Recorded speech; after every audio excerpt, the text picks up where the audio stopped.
Today I'm going to be taking a look at the Bind and Fly BetaFPV Air75 II Brushless Whoop Freestyle Edition.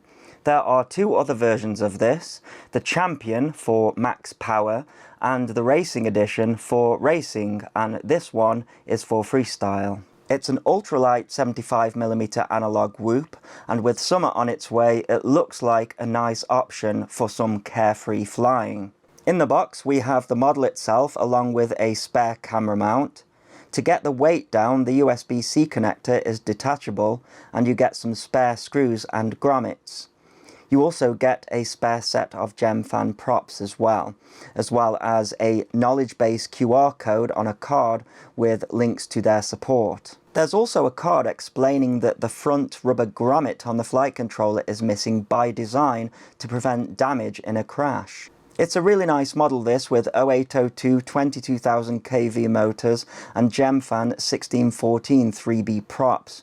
The other editions have slightly higher kV motors, which is not needed for freestyle and will get you a longer flight time having the lower kV. They say up to a 7-minute flight time, but you would have to be cruising to achieve that, I'd imagine.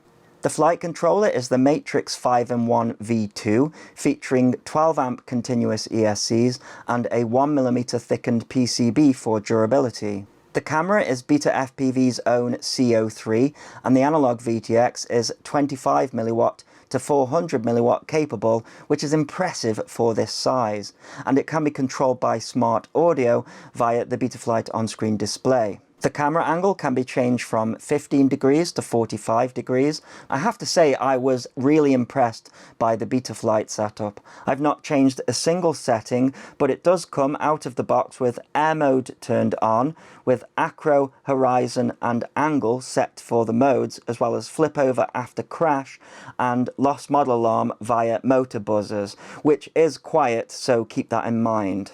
The Express LRS receiver is UART based, so it can be easily updated, and you can also add your binding phrase by putting it into Wi-Fi mode. So there's no SPI troubles with this one as Express LRS moves forward. However, it's come flash with version 3 of Express LRS, so if you have updated your transmitter to version 4, you will need to do that with the model as well. I've got it bound to my Radiomaster GX12. They recommend 480mAh to 580mAh 1S batteries. I've got these lava batteries from BetaFPV to try. You will need a BT2 charger as there's no adapter in the box. It's a very lightweight model for its size, coming in at 20.85 grams without a battery, 33.44 grams with a 480mAh battery, and 34.91 grams with a 580mAh battery. You can also get spare frames from the BetaFPV shop as well. I can't really see any downsides with this model on the bench, other than I'm surprised that they haven't brought out a P1 digital version, but doing that would add a lot more weight, and that's not really what this model is about, so maybe they can do that and call it something else. My goggles are the very aging Fat Shark HDO2s with a rapid fire module and Menace periscope and Bandicoot antennas. The power to weight should be nuts for a model this size, so let's go and fly. Okay, FPV with the BetaFPV Air75 II. The Freestyle edition, hence the F on the on-screen display. I haven't changed anything here. It's a very windy day. I'm in acro mode, and I'll tell you what, the hover point on this is crazy. Like, it's hovering at maybe just at like the 20% mark, you can see there. It's got a lot of power, this, for a freestyle model. This is with the 480mAh battery. Oh yes, I like this. Oh, fantastic, perfect rate. I've been flying a lot of beginner models lately and they have a really docile rate. This is not set up for a beginner, but I kind of like that. So getting quite a lot of flickering on the camera, but we do have some DJI models in the air over there. It always causes noise over the top, and even if the channel's free. Oh, this is perfect for freestyle, yeah. Perfect amount of power. It's a sunny day here today and sort of on low throttle. I'm not seeing any jello. Maybe a little bit when I go up on the throttle. Let's see. Oh, it's hard to tell. There's a little bit of noise there. There we go. DJI model over the top of us.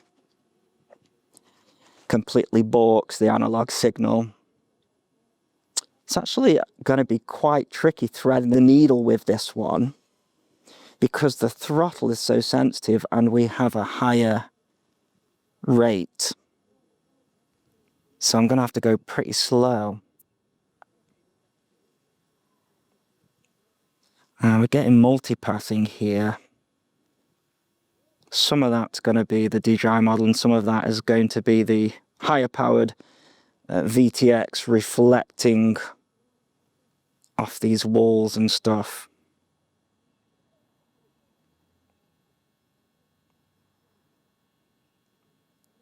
Great range though, if you need it. Yeah, I couldn't get even just through the first bit with HD0 down here. Now HD0 was a lot clearer picture, less flickering, in fact no flickering, but it didn't have the range compared to this, so that's fantastic.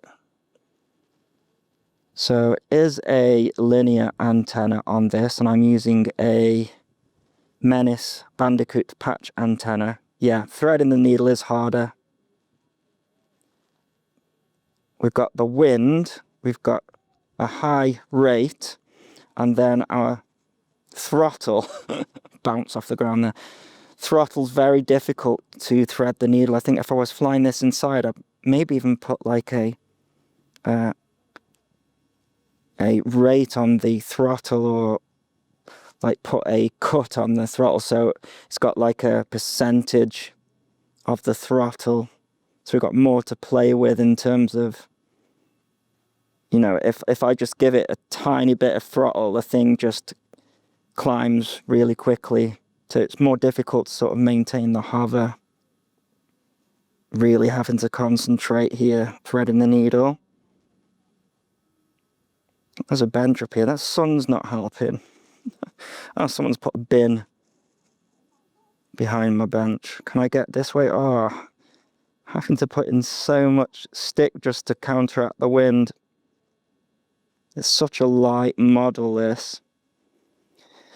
Low battery at 4 minutes 13.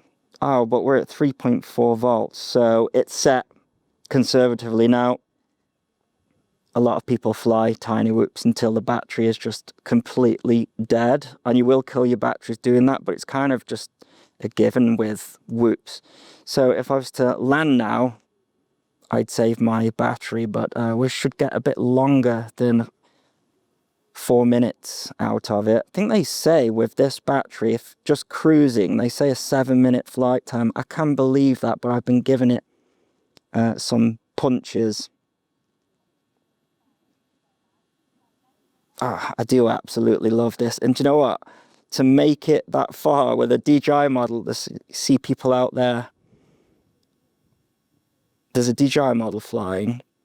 I've got my head not pointed in the right direction for the linear antenna. I do have a periscope antenna, which is an Omni as well. And using the rapid fire, there we go, DJI over the top. Balked signal again. Yeah, impressed with this. Think it's a really nice model. They've got the balance right. You know, you've got great amount of power for freestyle. You've got a powerful analog VTX, gives you great range and perfect rates, great tune. Yeah, what's not to like? Right, better come in for a landing now. So that's 6 minutes pushing the battery, but yeah, this battery won't last too long doing that. Yeah, lovely little model. I've got the camera angle as low as it will go, which isn't quite flat. but it's good enough for freestyle. And it's not a beginner model, so you don't want it completely flat. I suppose you want a bit of forward movement. There you go. Let's land. This might be a fun little test with the range. Now that's what DJI powered on with analog at the same time gives you. It might not get recorded on the DVR, but there is a line and just constant lines across it, even though he's on channel 1, I'm on channel 3.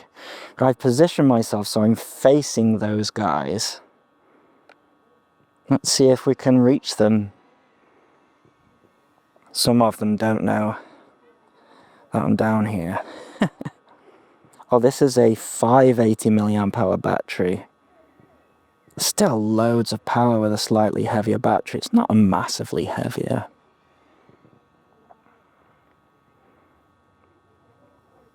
Let's see if we can go surprise some people. Go through here, why not?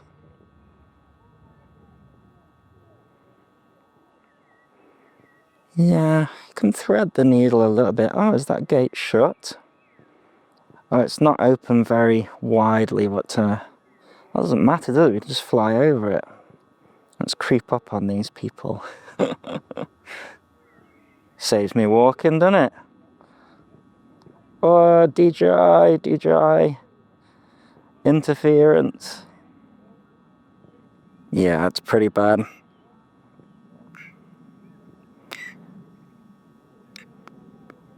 Oh, I've been clocked.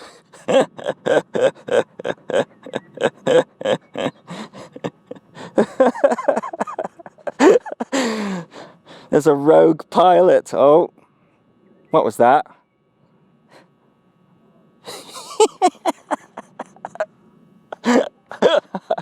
That would be Phil, who you sometimes see on the channel. Yeah, this range is impressive.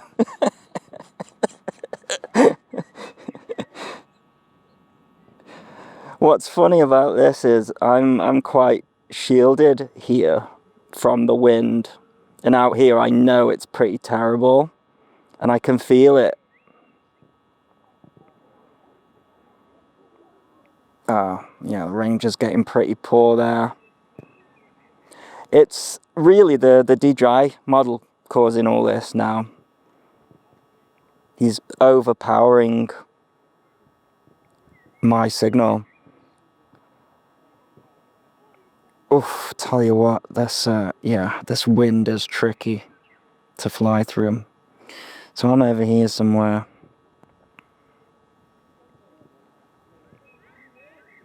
That is a load of fun. So with the bigger battery, you can play around with the range. Little tiny antenna, okay. Now my head's facing the opposite way. How far down here can we get?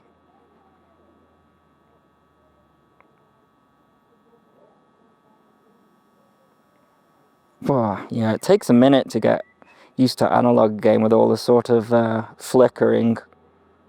DJI model going over the top. Caused so many problems flying with DJI models and analog. DJI and DJI, especially the V1, which is what he's flying, absolutely fine. But analog and DJI. Oh, the wind. That was the wind blowing me there. Okay, yeah, so with my head pointed in the opposite direction. Oh, we're getting RF signal critical on the, that's on the, that's interesting. Yeah, so, yeah. Didn't get that last time going down there with the ELRS. Too busy watching where I was going and not watching my, my RSSI signal. But, yeah, you can... I mean, that was going through lots of concrete, that facing the wrong way. So it seems that that does matter. So I've got the GX12 here, with the antennas out, but only running off one antenna because it's not diversity, this. And I'm actually only running at 100 milliwatt on the transmission side. So Yeah, quite impressive really, but that's actually the first time I've had a low RSSI warning go with the LRS, but it is a tiny receiver. Okay, so we went on a bit of a cross country there, but with the bigger battery, 580 milliamp, it's screaming at the battery a lot more and a lot earlier. Whoa, that was the wind. That was crazy. So 580 milliamp, and we're down to 3.3 volts after, you know, under 5 minutes. So go with the 480 battery, I think. Whoa, wind just blew me into that then. Yeah, it's going to be tricky flying through these things, I think. With the, it's just sort of have to close your eyes and hope that it goes through.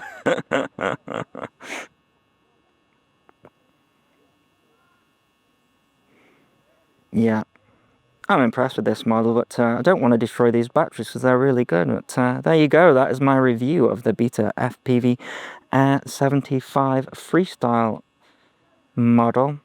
If you're after a freestyle tiny whoop that's got a bit more power than a 65mm, a lot more power than a 65mm, and there's, you know, decent price, but, you know, it's analog, great range, then this is the one, you know. Alright, well, thanks for watching. Cheers.